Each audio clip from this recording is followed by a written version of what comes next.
Welcome to Capitalism That Works, a series co-produced by GlobalTreehouse and Jesper Koll. In today's session, I want to talk about some of the real structural problems. And I know, generally, people talk about demographics and the fiscal deficit as the big structural problems. As you know from other sessions, I don't view them as real structural problems. But there are issues, and there's in particular one key issue, which is that Japan ranks very, very poorly in terms of productivity.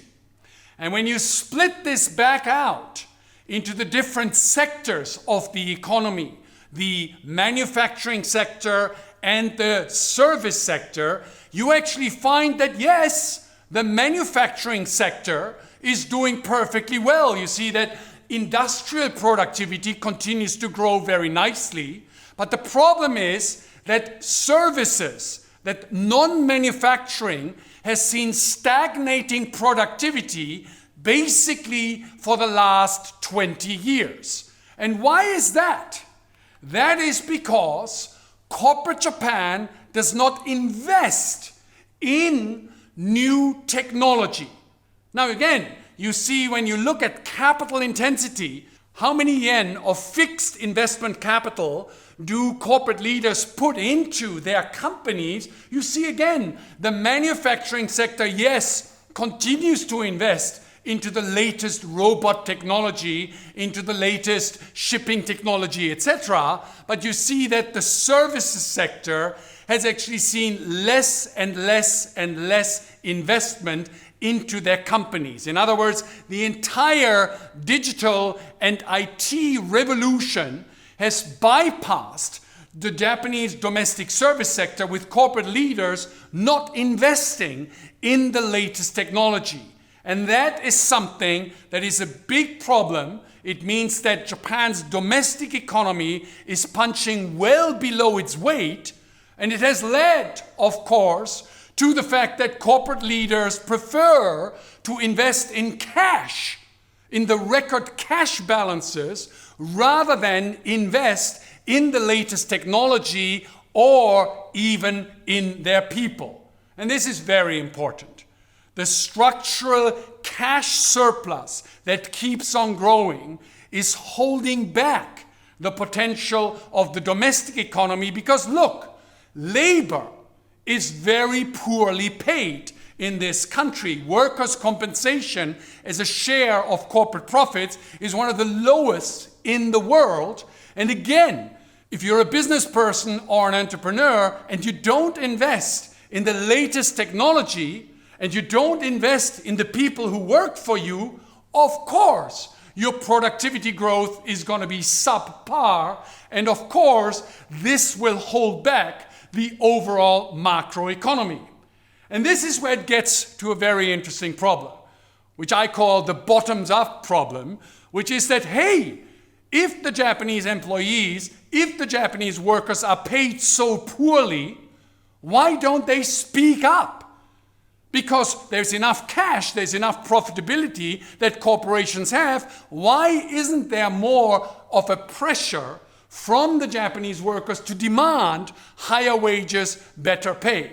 And this goes to a cultural issue where the corporate culture in Japan is still very much dominated by strict hierarchy and seniority. The older you get, that's how your pay increases. It has very little to do with an assessment of merit or competence. Seniority always trumps merit here in the Japanese corporate culture. And let me illustrate that by telling you a little anecdote. When I was on the domestic management committee of one of the largest financial institutions in the world, here in the Tokyo branch, we had this problem. We had a problem with tax accounting, and so the head of the office went around all the division head and asks, hey, if you've got a problem with tax accounting, whom do you go to? Who gets it done? And uniformly, everybody said, Ishii-san.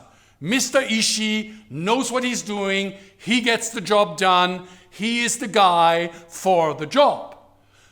Fine. A week later, in the next management meeting, the boss proposed, let us promote Mr. Ishii to the head of the tax accounting department. At that time, all the managers said, no, you can't do that. So the boss said, why not? And they replied uniformly, because there is Mr. Watanabe, who is 2 years Ishii-san senior, and as a result of that, he deserves the job rather than Ishii-san.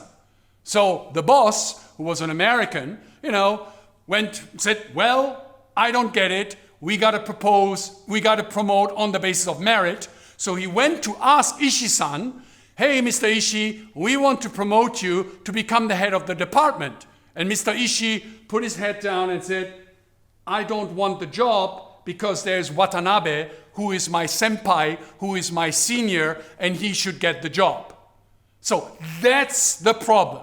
When it's very clear that Mr. Ishii, on a merit base, is the better person, but he refuses to accept the responsibility, refuses to lead the team because he's trying to be respectful of a cultural tradition that honors seniority over competence. That is, I think, in a nutshell, what is holding back Japan from becoming a more vibrant and more entrepreneurial, more productive and more successful and competitive global economy.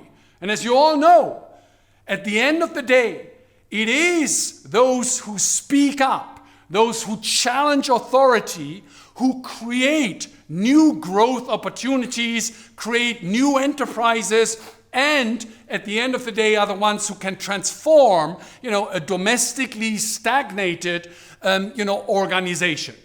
So, here we have it.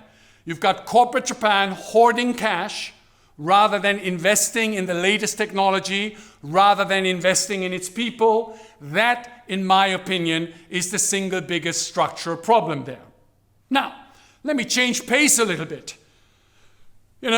I've been stuck in Japan, for slightly more than 30 years. I've been an active observer and participant in the financial markets and in some of the aspects of policymaking. And, what have I actually learned from being in Japan for such a long time? And again, at the risk of telling you another anecdote, when I had my 25th anniversary of being in Japan, we had a little party. And at the end of the party, one of my Japanese friends asked me, well, Jesper, what have you actually learned all these years about us, about the Japanese people? And so we had a little discussion and we had a little, more something to drink. And then we decided that this is what I had learned in my long stay in Japan.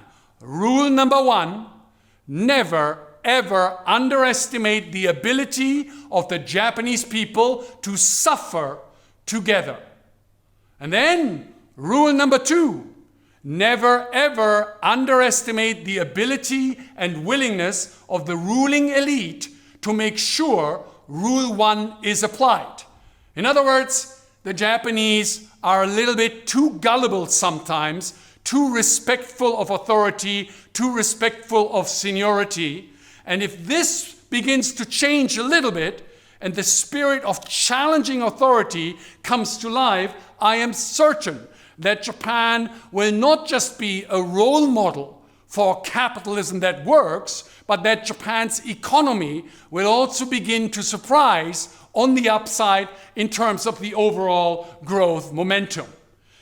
We set out this series by stipulating that Japan is a model of capitalism that works because it manages to optimize for multiple outcomes. It is a free market capitalist society. It is a free market liberal democracy. And it does optimize for freedom, for equity, for efficiency, for security, and yes, for economic growth in a very, very exemplary way. And I do hope that you will go back to some of the other sessions where I explain in more detail some of the strengths and some of the ways in which the Japanese system actually operates to become this model of capitalism that works. Lastly, whatever you think about Japan, one thing please always keep in mind, which is that Japan is not sinking. And you can show that. Take out that 1 yen coin and you will see that it actually floats on water. Unlike any of the US currency, unlike any of the European currency, unlike any of the Chinese currency, yes, Japan is not sinking. The 1 yen floats on water.